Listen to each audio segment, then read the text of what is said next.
Hello, everybody, and welcome back. Have you actually blown your voice out? The P1 podcast with Matt and Tommy. What's going on? What is going on? We're rolling with this because this is giving you an insight as to what happens when you scream with Lando Norris taking the lead at the British Grand Prix. Because I literally can't go any higher. This is going to be a really interesting podcast because it's not going to get any better unless I have some sort of surgery. So, welcome. How are you, Tommy? Are you good? I'm good. I really hope this is just a temporary thing because we were, if that's the case, we've gone out with a bang with the live show at Silverstone, and then there will be no more podcasts ever again. I think it's safer if I speak lower. If I try and go higher, but the problem is I get excited, so my intonation goes up quite a lot. Ferrari were 9th and 10th, so... Okay, fine, let's talk like that then. So yeah, apologies for my voice throughout this podcast. But yes, of course, today we are reviewing the British Grand Prix, and we were both there, weren't we, Tommy? With Tommy Hilfiger as well. On Saturday, and of course they were part of our content throughout the entire British Grand Prix weekend, so big shout out to them. But Tommy, what a weekend. I'm wearing a red shirt, Tommy Hilfiger of course, but a red shirt because I've got sunburn, so hopefully that it's less red if I've got a red shirt on. I've gone for white, but maybe it's showing off my sunburn a little bit. I did all right. Factor 50 was the way forward. I got an incredible video of your wife applying sun cream to your face. It's amazing because, Tom Bellingham, he goes on the main stage once and now doesn't apply sun cream to his own face. It's just... I don't trust myself to do it.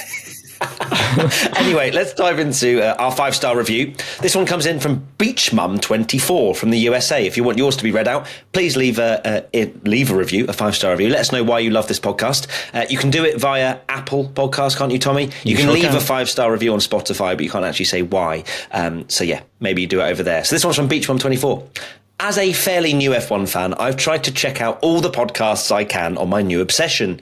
It has become clear, as I suspected, that Matt and Tommy are the best, most knowledgeable and straight-up fun hosts out there. Probably not the best voices, though, this week. No. They take us along on some excellent adventures and never take themselves too seriously. It makes for the most enjoyable podcasts, and I wake up each day hoping new content has been released. Thank you, and keep up the amazing journey. Thank you so much to Beachmum24. Big shout out to you from the US of A. And I'm really still just trying to process how my voice is sounding because it sounds very odd from my own ears. So let's dive into my most memorable moment before my voice goes. And it's actually linked to my voice going. Norris taking the lead. That was single-handedly the best moment of the season, mainly because we are so thirsty as Formula One fans. We need anything but a Red Bull victory.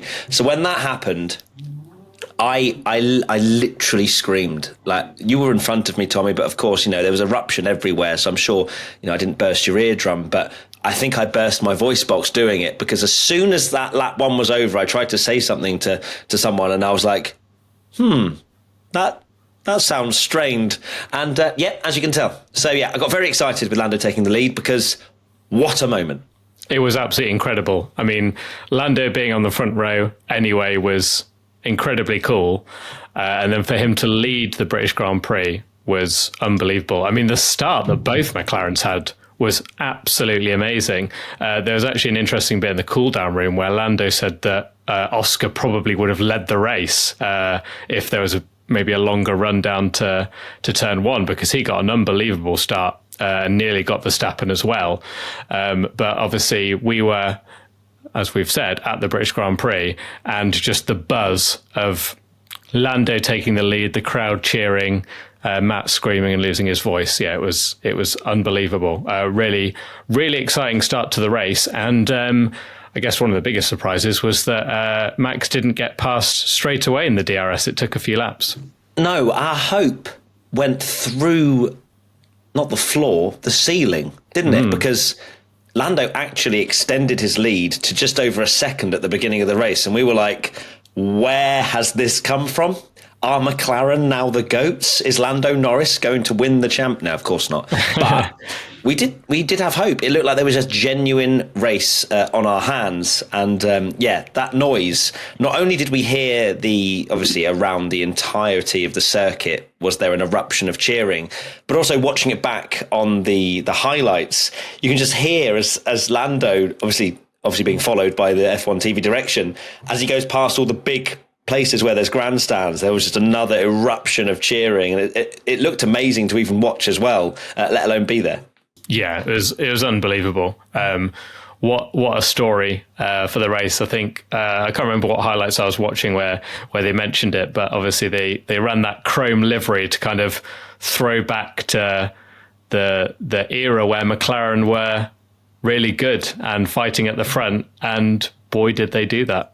Yeah, chrome is now apparently the new matte finish. It's the way to go. Let's see. But no, miraculous performance from McLaren. Question from Josh Waldock. What is McLaren's ceiling in the Constructors' Championship, assuming the car continues to perform well? Well, look, we've got more than half the season still to go. They currently sit P5 in the Constructors' standings with 59 points. It's incredible to think that they scored more points yesterday than the entirety of their season combined, which is quite the stat. It's probably a bad stat and just shows how bad they have been throughout the year. But they are a whopping 98 points behind Ferrari, who are in fourth. But my God, if Ferrari start to finish 9th and 10th most weeks and getting beaten by a Williams, then they may well slip down. But okay, we're assuming McLaren can now challenge Red Bull or be that second fastest car. There is no reason to suggest that by the end of the year they can chip away at the Aston Martins that seem to have lost a bit of pace. Ferrari seem to have lost a bit of pace as well. P2 is not out of sight potentially, but then again Mercedes is nearly 150 points clear. I'd say Ferrari and Aston Martin are catchable if the form is how it was in Silverstone. Yeah, second is a stretch, but like you said, half the season is not even done yet. So it's not completely out of the question, but I'd be amazed if they caught Mercedes. Ferrari having had a nightmare race when we thought they were suddenly the second best car after the last couple of races, and they're getting beaten by a Williams. Although Williams are actually quite good. I've already said it once, you have to bring it up again. All right, but let's talk about it again. But Aston Martin as well, dropping off. I mean, they're a long way ahead of McLaren in the championship, but if they carry on going backwards the way they are, Aston Martin, in my opinion, have an unbelievably good driver and a decent good driver as their pairing, whereas I think McLaren, particularly what Piastri showed in that race, is they've got two very strong drivers, and if they start bagging consistent points, they could well finish third. Which, could you imagine saying at the end of the year that McLaren, if they do end up finishing third in the championship, that would be the biggest turnaround, when it feels like barely a couple of weeks ago, I was telling you that Lando had finished 16th in more races that he'd got any points in. Yeah, and you think back to Bahrain, the first race of the season, where they literally wheeled out a 3-tired tractor. Like, it was a dreadful car.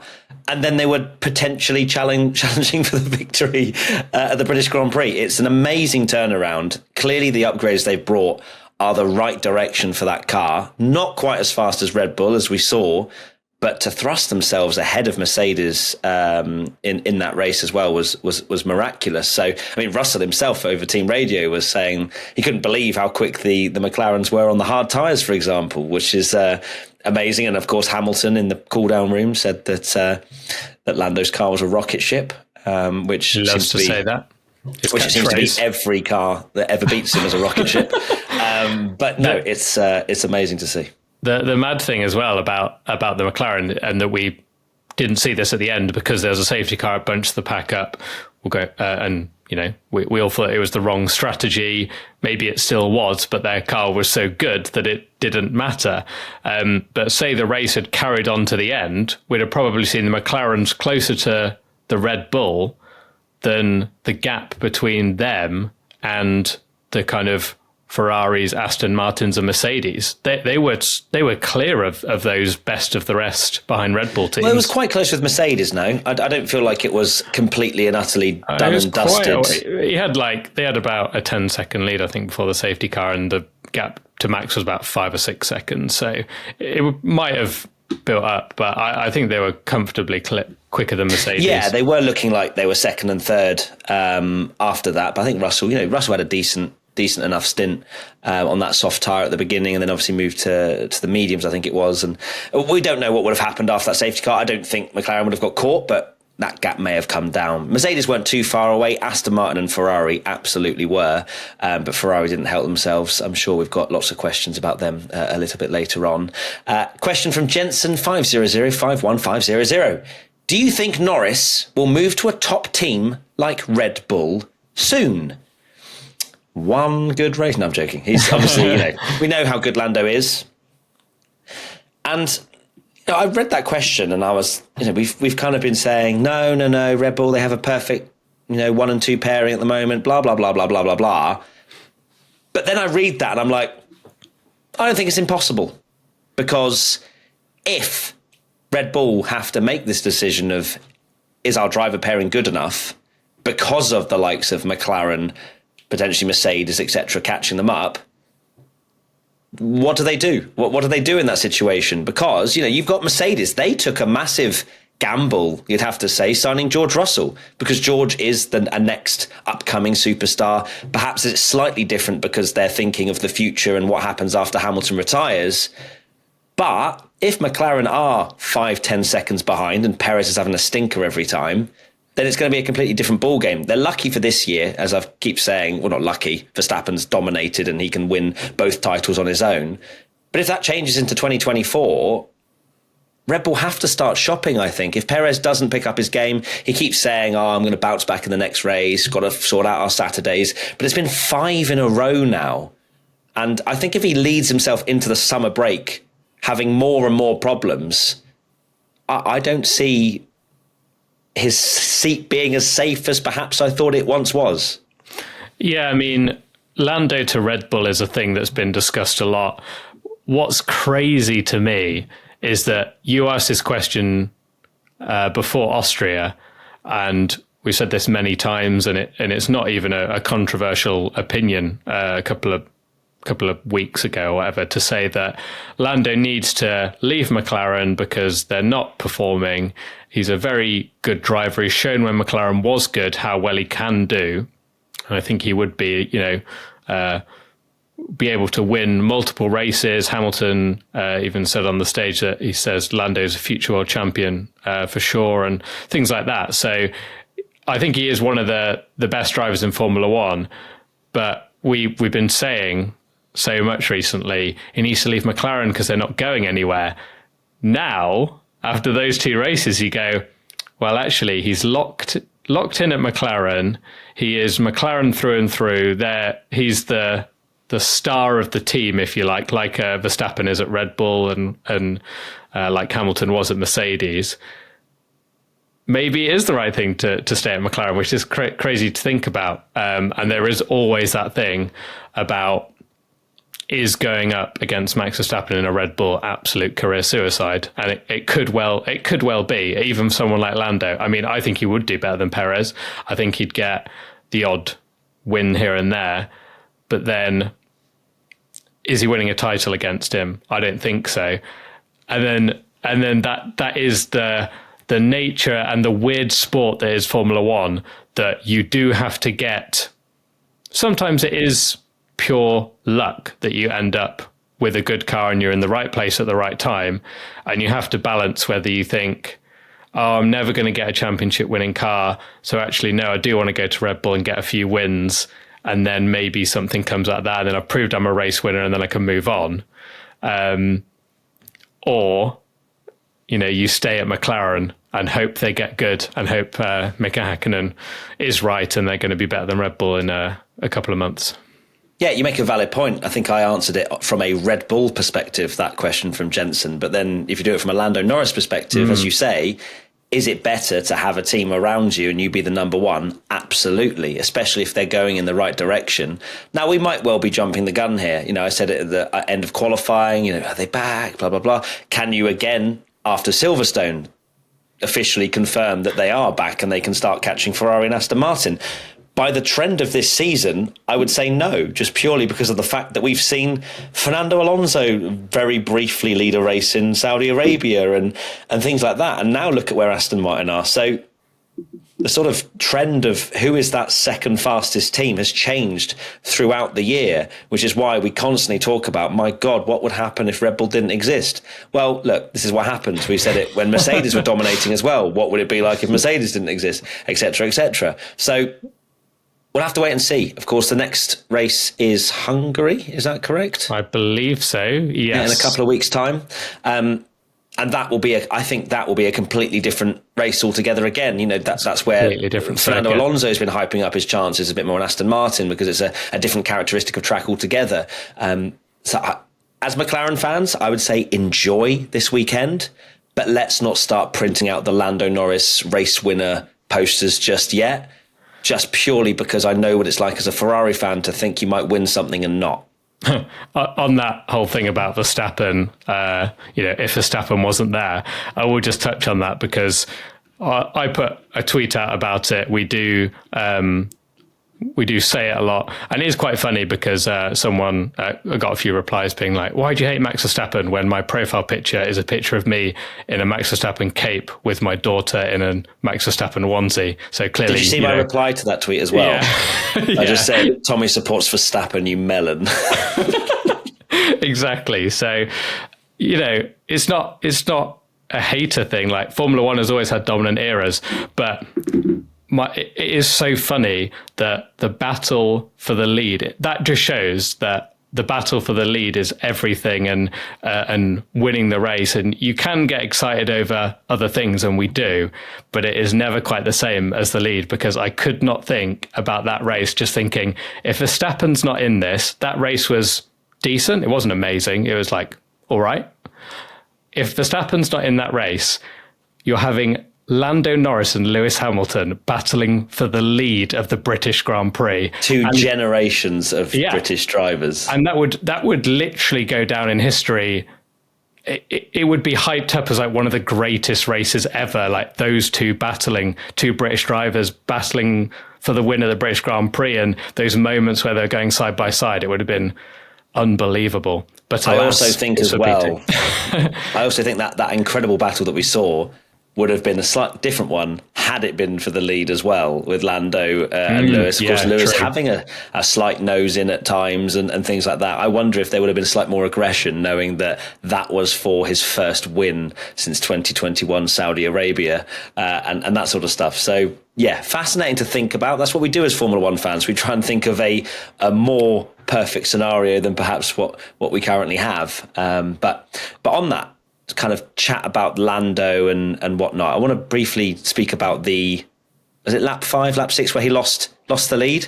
I would have liked to have seen a bit more defence from Lando, if I'm being completely honest with you. I understand why he's done what he did. I think in his head, he's going, this is a long race. I've got decent pace. If Max goes into the lead, let's try and cling on to DRS. Let's not try and burn out our tyres too quickly.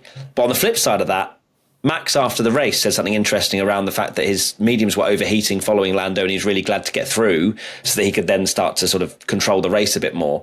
I wonder if Lando puts up a bit more of a fight, Max Verstappen then has a harder race potentially for the next few laps at least, because it did seem as though Lando wasn't so ridiculously slow that you could just go through, my fight's not with you. Because at that point, I think it was. Yeah, and I know it's very different because it's Perez and he's not anywhere near Verstappen's level this season, but he didn't fly through the field in that Red Bull. It was a struggle to pass, and we'll go on to that in a second because that's one of my things that I took away from the race. But Verstappen, in my opinion, that the way Lando defended or didn't defend, said it before, it's all part of the Verstappen mentality, and there's interesting theories about the way he's driven, whether you like it or loathe it, in his career up until this moment to set the foundations of knowing something Ayrton Senna did, brilliantly, that you get out my way or we're having a crash. And actually, now he's got a really good car underneath him. People do dive out the way and maybe some people don't race him as hard because they don't want to either risk an incident or they just don't think it's worth fighting. And I do think that probably was part of it, of maybe Lando going, I could fight Max, but do I want to get in wheel to wheel, maybe have contact with a driver who I'm very good mates with and potentially lose a podium at the British Grand Prix? No.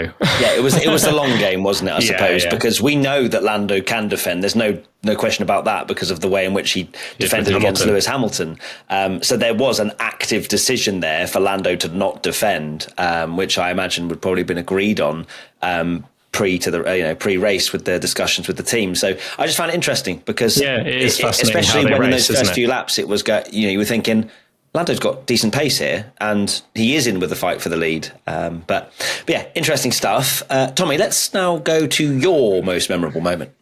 Yeah, so mine is the kind of mixed feelings that I had about overtaking in that race, because I think there's something to be said about the difficulty to pass, and sometimes it's actually a good thing. Look at Gasly in Monza or Ocon in Hungary. Like, if we'd have had no overtaking in that race and Lando had won, we'd all be hailing it as a brilliant race and it was really exciting and Max couldn't get past. But then on the flip side, I see someone like George Russell on soft tyres not being able to get past Charles Leclerc very easily, thinking, my God, we've gone backwards with these overtaking rules. And then you look back to the last year, and last year was a huge benchmark because, in my opinion, that was some of the greatest racing I've ever seen in Formula One at the British Grand Prix, when it was Perez, Hamilton and Leclerc swapping positions seemingly every corner. You go back to that and you almost had a repeat scenario where someone's on hard tyres, even though they were new, but hard tyres. Someone's on soft tyres, and there wasn't. They just stayed in position really, because you had the restart. We were all there going, McLaren are the new Ferrari. They've completely fumbled this. It's going to be a Merc 2-3 on the podium, and actually no one passed at all. And for me, apart from Sainz, who fell off a cliff, didn't he, and lost 3 positions. Yeah, true. But it was a weird feeling that sometimes the lack of overtaking made it good, and then sometimes it was a little bit frustrating to watch. Yeah, I completely agree. I think that it was interesting, the first part of the race and the last part of the race. The middle felt like it was very stale, at least from the grandstands, where it was a little bit spread out, not really much overtaking at all. But yeah, another one stop. Yay. It's just Formula One teams. They just love to ruin new regulations by making their cars more harder to follow. Because of course it's in their own self-interest to disturb that air as much as possible within the regulations, because they want to be throwing out banana peels out their rear wing in terms of the air disturbance. And yeah, it's just so irritating, because 22, as you say, was amazing. And Saudi Arabia is always the one that sticks in my mind, of how Charles Leclerc and Max Verstappen could follow each other and start swapping positions, and it wasn't like it was just done over as soon as the overtake happened. It was still on the whole way round, whereas, as you say, we've seen Baku this year, which was an absolute disgrace to humanity, how there was no overtakes around Baku with someone on 400 lap old hard tyres. Yeah, you do wonder what they're going to do again. I wonder if they are thinking about this, because we don't hear what they do in this sort of phase after the regulations. How do they analyse it? What do they change? Do we wait till 2026, or do we get some more tweaks? Yeah, I'm sure people will be shouting at me for saying this, because you're only saying this because you're a Verstappen fanboy. You're only saying this because you're a Verstappen fanboy. But obviously, the only thing we're ever hearing is, peg back Red Bull because they're too dominant. But I think the thing that frustrates me most about this year is the fact that the overtaking we've had promising, and these amazing cars that are so easy to follow now, and they're specially designed to not have dirty air and you'll be able to pass, is kind of not delivering as we expected. And for it to happen at a place like Silverstone, where, look at last year, look at even 2021, those cars were not supposedly, nightmares to be able to pass, and we had good racing there. So Silverstone always delivers, and it was a decent race. But it's just a shame to see there's still a case of drivers not being able to get past. Absolutely. It was a good race. Nothing too extreme. It had the potential to be an unbelievable race, but Max is too good. At IP Breaker comes in with a question. Do you think Hamilton has lost some of his aggression and is hesitant on overtakes? It seems like he backed out fairly early while racing Lando, when theoretically the soft tyres he had versus the hard should have had a considerable advantage. I mean, Tom has been saying this for a few months now, I guess, on the podcast, haven't you, about Hamilton's particular driving style and the way in which he goes about overtaking. I mean, I saw the state of Hamilton's tyres that went onto his car as those used softs, because let's not forget, they weren't brand new softs. He went onto used softs that had definitely done a few laps. I don't know exactly how many, but you could tell when they were put on the car. It's not got a huge amount of life in them, but enough to get to the end of the race. So in that first sort of window of the first lap or two, clearly, generates a lot better tyre temperature. The operating window is there for Hamilton, whereas Lando needs a few more laps for that hard tyre to really switch on. So that was his best opportunity. And we saw that he was trying very hard to get through. But I would argue that it's more about Lando Norris in this instance and how he defended over the course of those few laps, because, he was slower, but he put his car just in the right places. Like, for example, when Hamilton tried to go around the outside at Brooklands, is it called? Is it? Or Luffield, like that area? Luffield, I can't remember. Whatever the corner is before that, I always forget. Where Hamilton starts to sneak around the outside. And we saw overtakes, previously in the race, George Russell around the outside of Charles Leclerc. That was gorgeous, because he had better tyres. And Hamilton was thinking about doing something similar, but Lando just washes his car slightly wide, then Hamilton has nowhere to go and then has to get out of it. So that kind of instance of defensive driving was great from Lando. And then, of course, he was really good out of turn 15. I think they were constantly saying as well, which he said saved him every single lap, and had slightly better straight line speed, obviously when both cars didn't have DRS. So I would say Lando just defended perfectly and had the right car for the right areas of the track.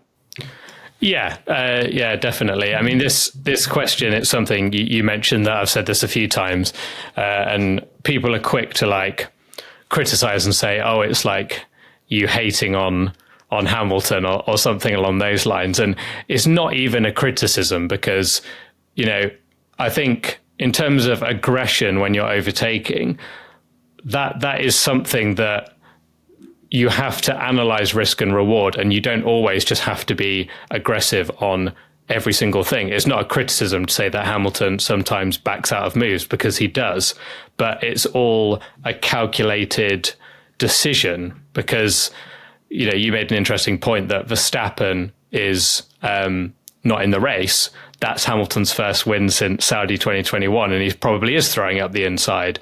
But in that, part of me thinks that, Lewis Hamilton, back when he started in Formula One, when he was Lando's age, he was known for doing absolute crazy lunges and dive bombs. And, I remember Brazil 2007 when he lost the title, and he tried to throw it around the outside of Alonso at turn one when all he had to do was finish like sixth or something. So he's learned the hard way that you don't always need to go for it.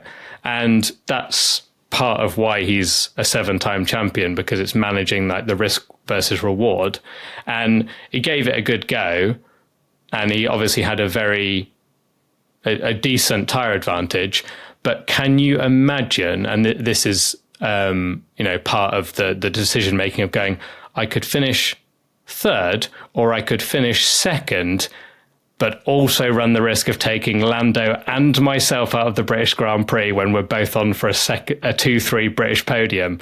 Can you imagine the absolute nuclear bomb that goes off in the F1 fan world if Hamilton takes Lando out of a podium at the British Grand Prix and himself out? It's just not worth an extra 3 points, is it? So I'd argue that it's just him being calculated.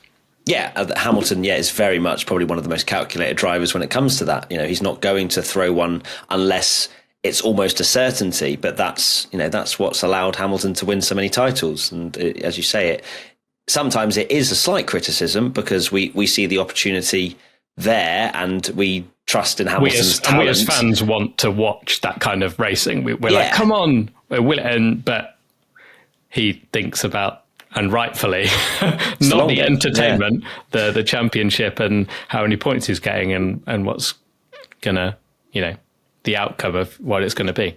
Absolutely. Next question from You Better Leggett. That's a good one. I just realised what I meant.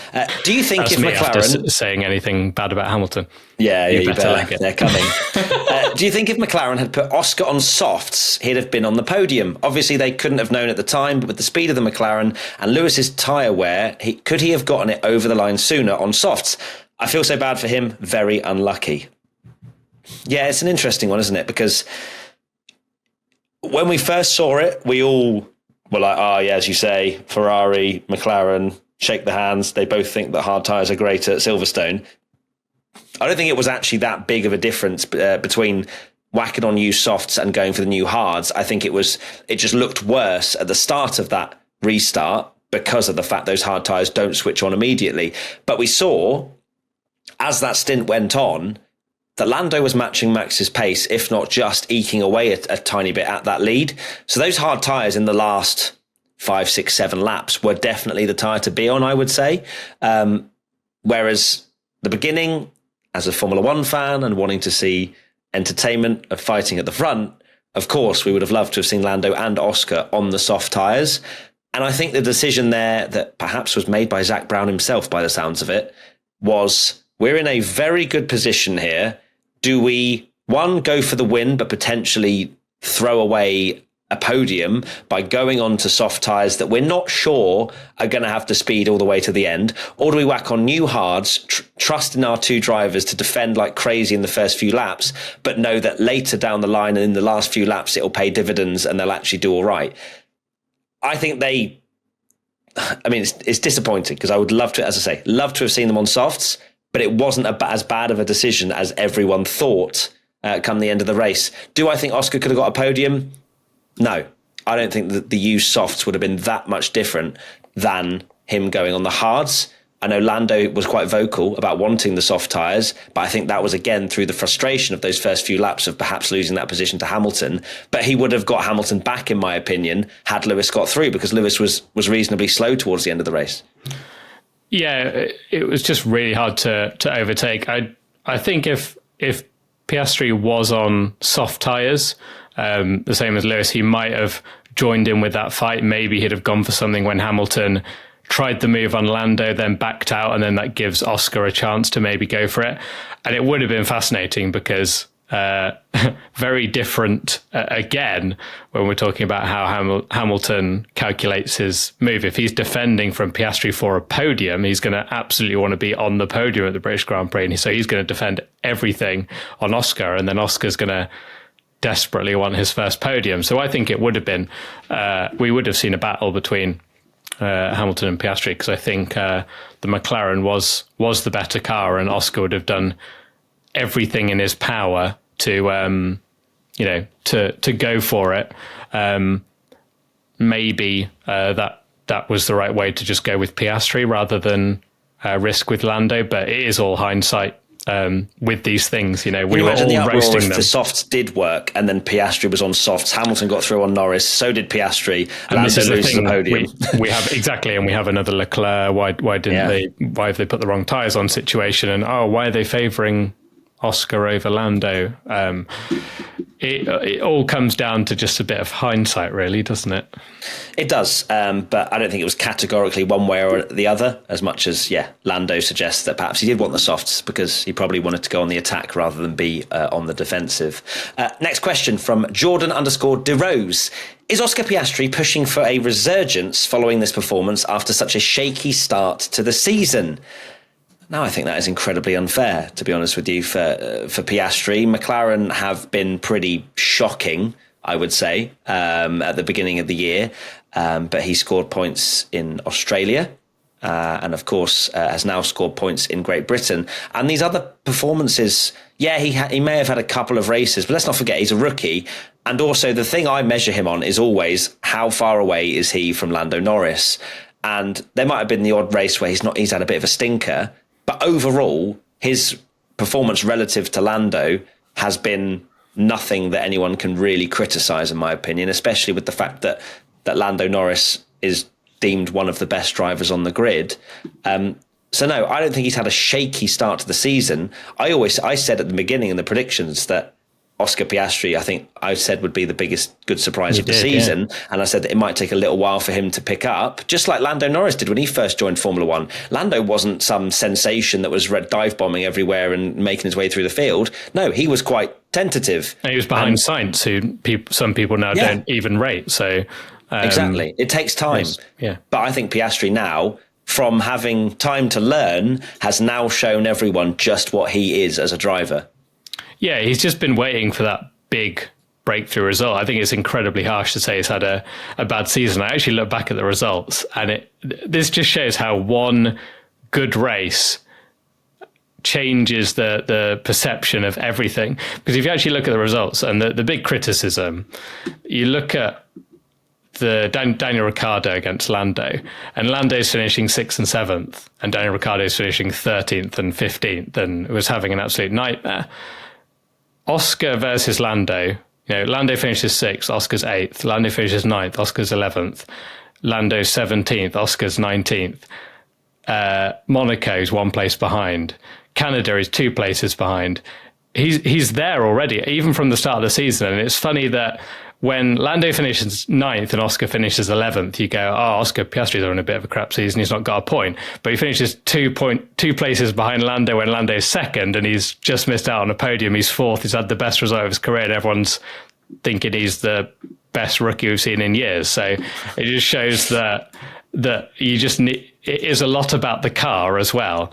And you do just have to look at where he is in comparison to his teammate. And I think he's done a very, very, very respectable job in what is very difficult circumstances to go up against Lando that we thought could be a Max Verstappen style teammate killer, and no one could, after what happened to Ricciardo, no one can go up against him. And we all said, is it a risk? Should he have gone to Alpine? But no, he's done very, very well indeed. He has indeed. Well done, Oscar. Unbelievable drive. And I personally loved the fact he did a shoey on the main stage at Silverstone after the race with Lando as well. The vibes looked immaculate then. We just left when that was all kicking off. It was funny because we were leaving and then Soph was like, Lando's about to come on. And I was like, yeah, that's fine, but traffic. And we wish we'd kind of stayed now, but yeah, it was unbelievable from the pair of them. Next question comes in from MagXT133. Is it finally time to say that Williams isn't a backmarker anymore? They're genuinely 7th in my opinion, solid races and not just an odd result.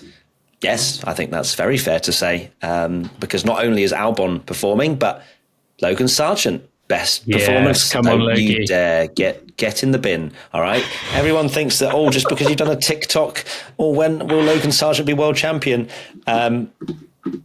We all know the truth of where you predicted him, and I think you're gonna have to do an apology video at the end of the year at him and say he is a P whatever he finishes in the championship merchant, and it might be 19th, but we still have to change that. But yeah, Williams is doing a great job, and I don't think, right, some people might think I'm in love with this man, but I don't think it's any coincidence that James Vowles joining the team and Williams starting to move forward. I don't think that's a coincidence. I don't think I structured that sentence well. But I genuinely think James Vowles is a fantastic team principal. The way that, even the small things, like he came over the team radio and spoke to both the drivers after that race, and the way in which he commends them, the way in which he tries to G them up and build them up is brilliant. And it gives you an insight into perhaps how that whole dynamic is within the team. And I think James is going to be a fantastic team principal. I mean, he is now, but I think he'll start to show in the years to come that he is right up there. And I'm sure his time in Williams is just to succeed Toto Wolff eventually when Toto decides to potentially step down from Mercedes. But maybe. Yeah, Williams doing a fantastic job, and yeah, they should be very proud of themselves after their 800th race. Yes, it was their 800th Grand Prix, as is technically Grand Prix. It's technically the way of saying it, even though I absolutely hate writing Grand Prix because it looks terrible. But that is technically correct. Seventh for Williams. I do think they're the seventh best car. They're not better than Alpines, although the Alpines are terrible, but they're better than Ferrari. Yeah, I mean, Albon beat both Ferraris in that race, but Williams, we just feel like, and joking aside of what I said about Logie Sarge, it was because I thought Williams would be last, and he's not beating Albon, which he isn't, so I thought he would be 20th in the title. Now, they are better than Haas, and Alfa Romeo and AlphaTauri are absolutely awful. Now, they are the backmarkers of F1. They are truly terrible. Williams, they are seventh in the title at the moment. It's hard to see if they'll get any higher than that. I don't think they will, but I think they will cement that place as quite easily seventh by the end of the season now. Fingers crossed, they deserve it. They do. I do love Williams as a team, and I am sick of them celebrating their heritage all the time. It's time to make new history. You know what I mean? For them, they've got an amazing amount of history, but they deserve to be right at the front, considering all of their heritage and whatnot. But it's time to add to that museum. You know what I mean? Right. Champ. Yes, well, I think after today's performance, I think it's more likely that he becomes world champion in real life before you get it on that TikTok filter. I certainly feel that way. Yeah, absolutely. And you have to let everyone know when that does happen. Will for do. People to watch your TikTok because that's incredible. Next question from Mr. Alan Peterson. Does the point system need an overhaul? 10 for a win, 9 for second, 8 for third, down to 1 point for 10th. Not going to stop Verstappen winning. That was a typo. Oh, well, I should have corrected that in the sheet. I didn't even see that. No, that's fine. We'll carry on with it. But would tighten the championship up quite a bit. I do not think that is a typo at all. Unless you wrote that out. Frank thinks it's a typo. No, I didn't write it out. I just copied and pasted it from Twitter. Yeah, so that was definitely a play on it. I think there is a TikTok guy that does that particular nickname. But either or, thanks, Frank, for getting involved in the podcast as well. Does it need an overhaul? I mean, we've spoken about giving out points down to 15th and things like that. I am not a fan of that particular format. It feels like you could win every single race, have one DNF, and then you can't claw it back anywhere near as quickly if there's only 1 point difference. Like if you won 9 races and then DNF'd, and then you had someone else that finished second in 10 races, they would have the advantage. Yeah, exactly. It just wouldn't make sense. The Rosberg title would be a lot easier in that scenario. Yeah. I mean, this is something that actually did get implemented, not quite this extreme, but we used to have points only for the top 6, and it was 10, 6, 4. And then Michael Schumacher was dominating, and this exact scenario came in where they made it 10, 8 because they gave less priority for a win because they were like, well, it will peg Michael Schumacher back a bit because he's winning all the time. But the problem is, this all comes down to the biggest criticism we get in the sprint is why you absolutely sending it for a race win when you only get 1 extra point. It's not, in my opinion, a big enough reward in terms of a point. And, obviously you win and get the trophy, but a win should be so much more prestigious, not just for the prestige of the actual result, but in the points as well over second place. Yeah, because it would be a weird feeling, wouldn't it? Because 9 points, it'd feel like a sprint race in some ways, where we've got 8, 7, 6, 5, 4, 3, 2, 1, all the way down to 8th. And even though someone wins the sprint, we don't all get elated like when someone wins an actual race on the Sunday, because there is that big points haul. There is, the whole acclaim that comes with that as well. So thank you for your suggestion, Alan, but no. No, is that fair? Definitely okay, not. Good. Yeah. Next question, Grant S. Rivers. What was your personal favourite moment of the weekend? I wonder. Yes. We spoke about it enough. Jesus. I mean, the promo we put out, we mentioned it in everything. I mentioned it when I filled up my car to the guy that I paid at the petrol station. Everyone knew that 11:30 on Sunday, we were going to be on the main stage. We'd burnt into people's brains throughout the tannoy, throughout the weekend, because we were the voices of the tannoy, which we thought was actually a really amazing opportunity. And it still is. We joke about the fact that, we wish we hadn't done it. But there was also a lot of messages saying that they heard us repeating the same thing the poor people on the campsites, and over from 6:30 in the morning all the way through the day. So we actually became people's alarm clocks. And I know how much I hate my alarm clock tone. So I can only imagine having that tone going off throughout the day. It's not even like you could turn it off. So we were worse than an alarm tone. But in all seriousness, we don't care. We loved it.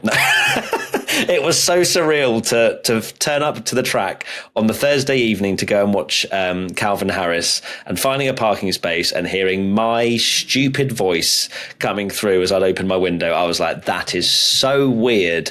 But it was also so unbelievably special, because we know that 480,000 people over the course of the weekend would have heard us two telling people that ticket touts were in operation in the area. Yes, and we want to get people through as quickly and as safely as possible, and all that good stuff. You've just triggered people now. Well done. I know. I'm so sorry. They're getting stressed from thinking about it. But yeah, the tannoy was unbelievable, and then obviously the main stage. Oh my word, that was. Let's run through the process of that then. So we were there. I mean, fashionably early, because we didn't know what else to do, and we were like, we can't get stuck in traffic. We can't get stuck in a queue to get in the circuit. Can you imagine us being stuck in traffic and they're just hearing, "Hi, I'm Matt and Tommy from P1. Welcome to the British Grand." They would have just had to play that on the main stage, because we wouldn't have been there. But yeah, we got there quite early, didn't we? Because we wanted to make sure that we weren't late. So we were probably there about 9:30, sort of 9:45. We were milling about backstage. And I say backstage, literally just gravel out the back, and there's a few some bins to the Portaloo, yeah, exactly. And actually, funnily enough, before we went on stage, we met up with, we bumped into the Fast and the Curious podcast, which is run by Betty Glover, Christian Hugill, and of course Greg James as well. And it was amazing to speak to them, because it's so weird to meet Greg in particular, because of course I've listened to Radio 1 for many, many years, and then to hear him doing his voice in front of me was quite surreal. But amazing people, and we did a small podcast with them over on their pod, so make sure to go and check that out at some point. We had like a 5-minute segment just chatting to them.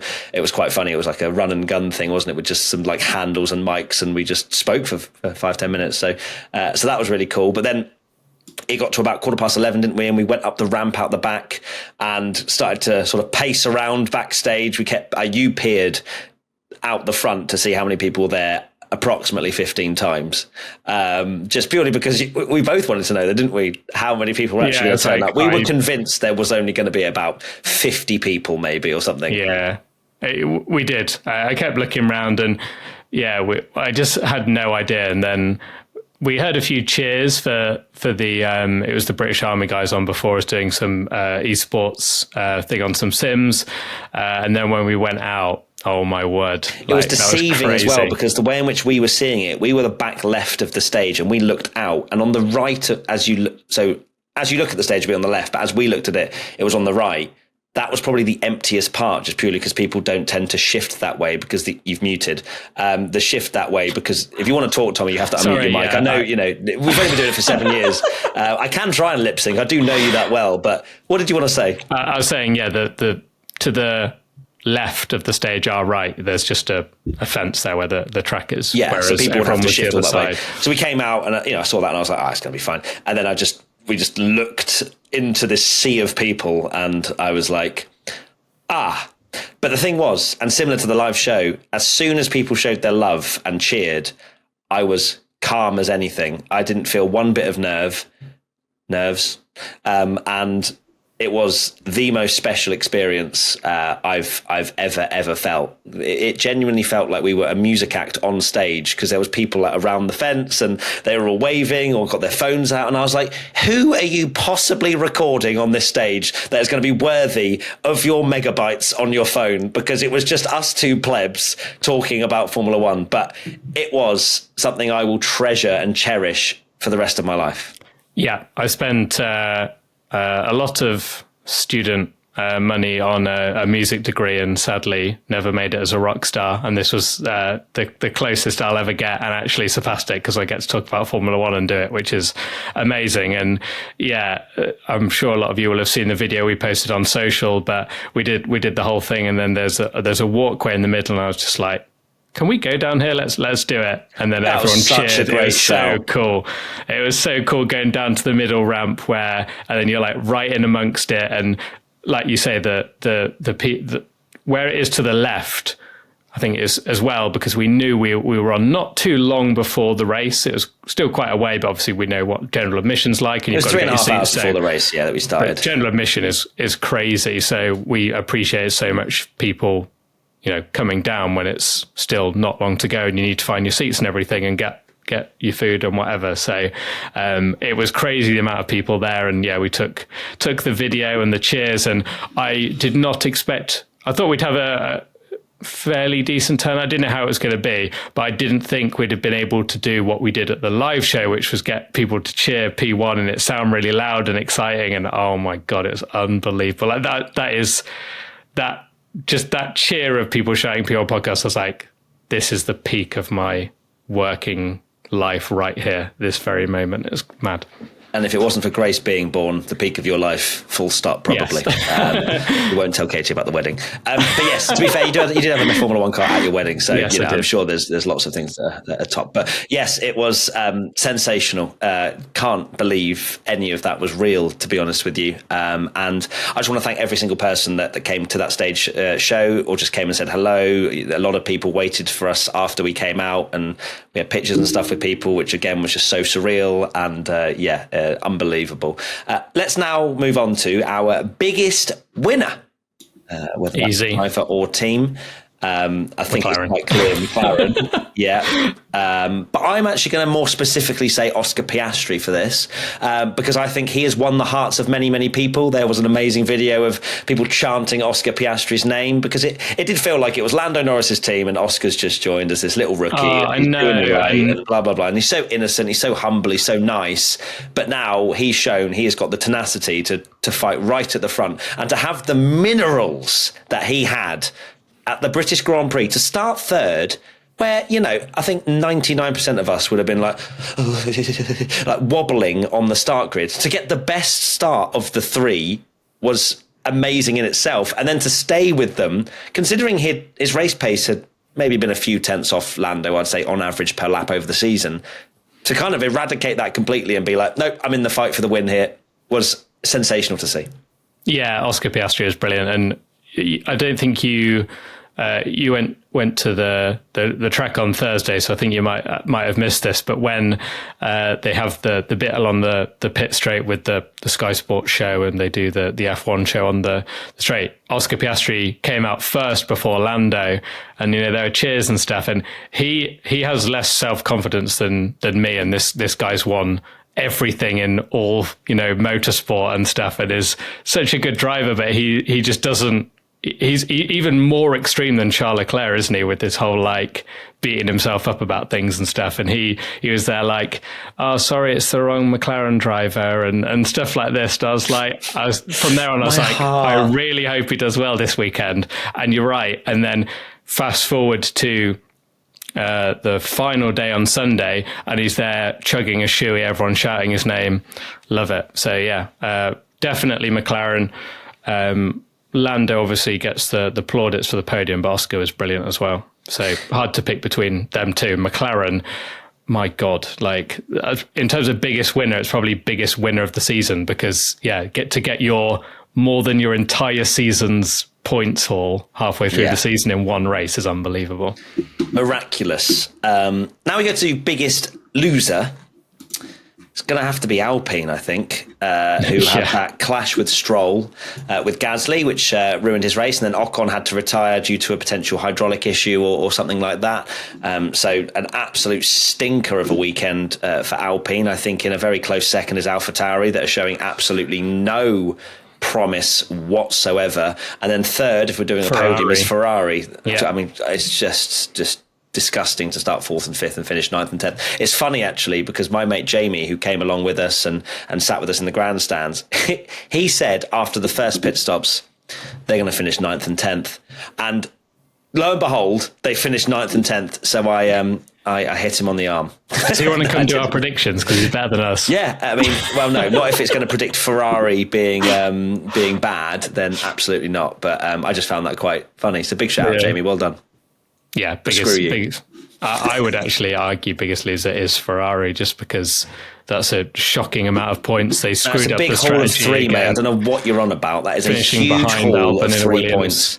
We've only lost 1 point to Williams in the Constructors' Championship here in our big fight.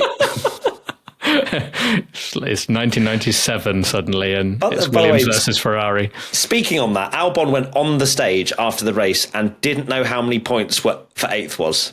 I was like, wow. How? How do you not know what the point system is, Alex? I always find that. I think Hamilton's guilty of that. He's normally one of the worst for it, where he comes on the radio and he's like, did I get a point? What, is there points for 9th or whatever? Like, he has no idea, does he? Like when he didn't know who Franz Tost was my God, that was that was savage. And then also just come to my mind just randomly that Carlos Sainz forgot what plan B was, so I had to ask the team what plan B was during the race. I don't know if you saw that or not, Tommy, but I did. Yeah. That also reminded me of something else spicy. I know this is a very long podcast, but British Grand Prix, treating yourself. Yeah, man, British bias. Pierre Gasly, did you see that video of him talking to Sainz afterwards? Very... no, tell me.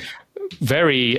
so basically, Sainz is having his post-race interview, and Pierre Gasly goes up to Sainz and goes, you need to leave me more space, and walks off. But it is proper, like, it's not even a jokey, haha, it is brutally like, I hate you, kind of really angry, really like very annoyed at him, which I found very strange, because it was Stroll was the one battling him and actually pushed him off and knocked him out of the race.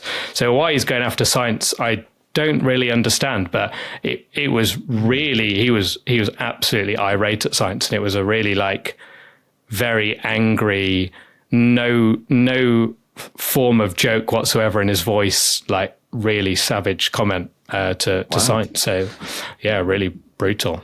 Probably the second biggest hatred moment, the first being Helmut Marko to the photographer.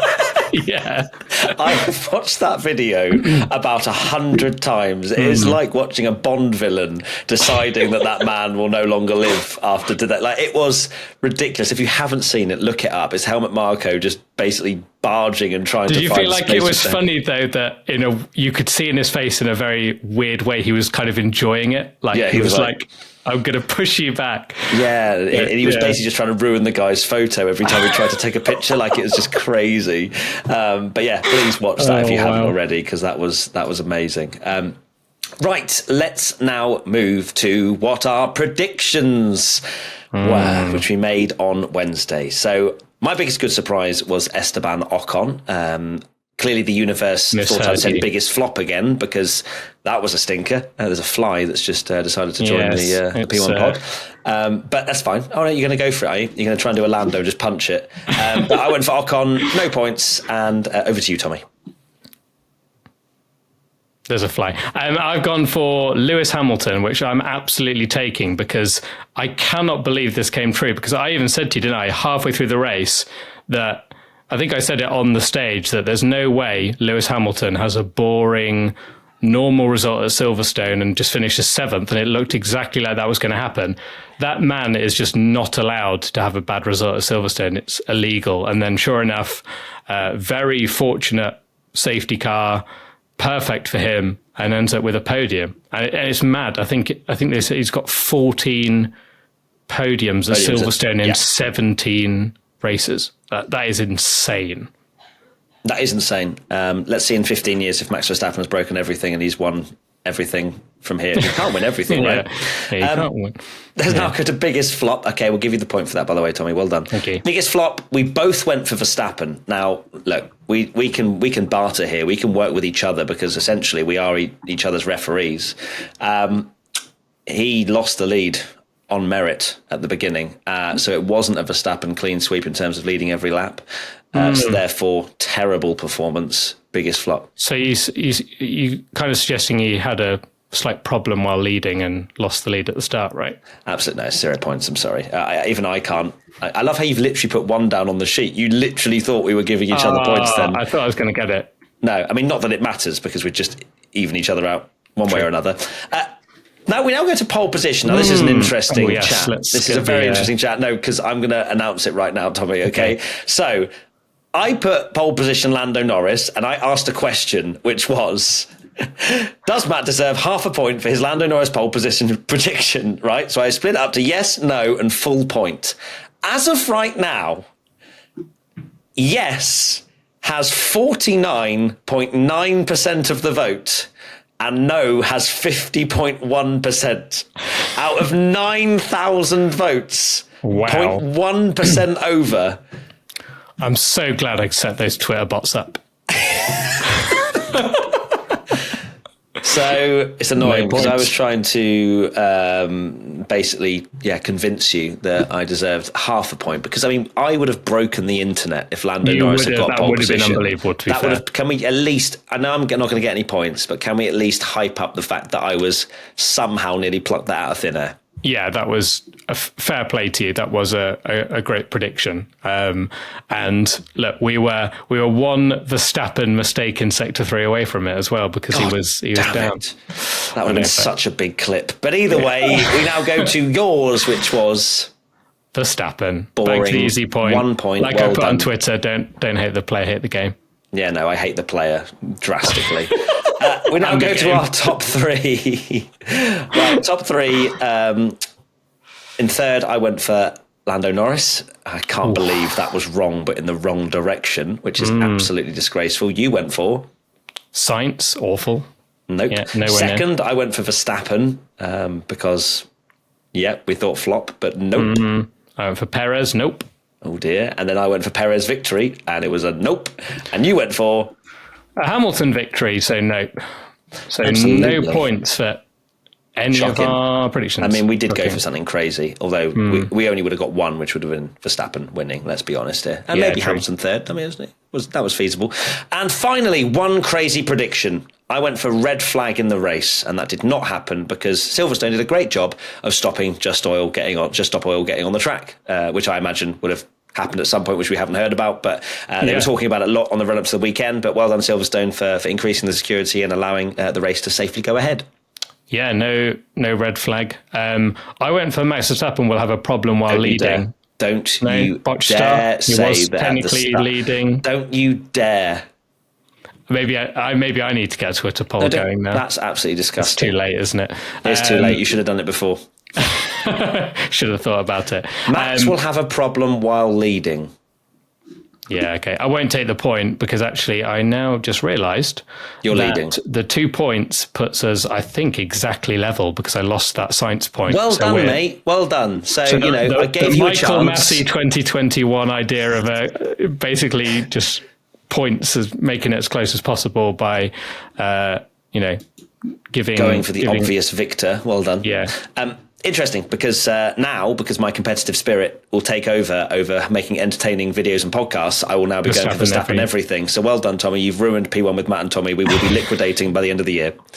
Look, we said that there is an idea that we call it P2 with Matt and Tommy, and we just go for second we can go for that Verstappen, next time. And it's the greatest season of all time. I don't want to win this prediction game if we're going to do it in your way. I'm going to do it in my way, which I feel comfortable with. So screw you. It's working now, but you just wait. All right, you just wait. That is pretty much it. That has been over an hour podcast for a post-race review, when we've still got driver ratings to come as well. So you can look forward to that, and we will see you very soon for another piece of content. And I also want to say thank you so much once again. the most unreal experience to meet so many of you. It's why the British Grand Prix is my favourite weekend, without a shadow of a doubt, because we get to speak to so many of you that watch and listen to our stuff. Because it is very easy to, get separated by it, because we're constantly just in our office and we're recording, but actually meeting you guys is my favourite part. So thank you for turning out to our stage show. Thank you for bearing with the tannoy, and thank you so much just for the support in general, because it means the world. And we hope to do this for many, many years to come. Absolutely. Completely echo what you say. Unbelievable weekend. And can't quite believe it's all happened, really. Looking back at all the pictures and videos that people took on that stage, and seeing like us, a tiny speck on that giant stage, and to have our big logo behind us is very mad. Yeah, I didn't know that the logo was going to be directly behind us, and I turned around and I was like, oh my God, that's really large. I've never seen my face that big before on a literally thing. Yeah, it's crazy. And I've baited you into saying something, because now I'm going to ask for your final thoughts. Let's see what comes out of that. Oh, here we go.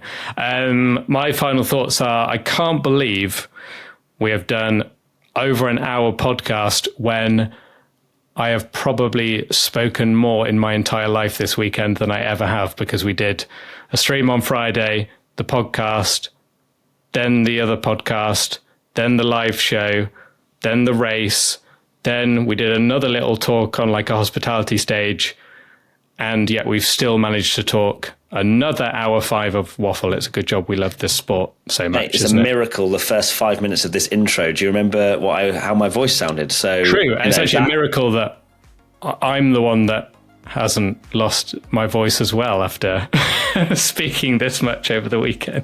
But we've got more speaking to come. Don't worry, our content does not end. We will be releasing lots of exciting things which we've got in the pipeline, and we'll see you very soon. Please subscribe to our podcast, to our Twitch, to our YouTube, and we'll see you very soon for another piece of content. Bye. Bye.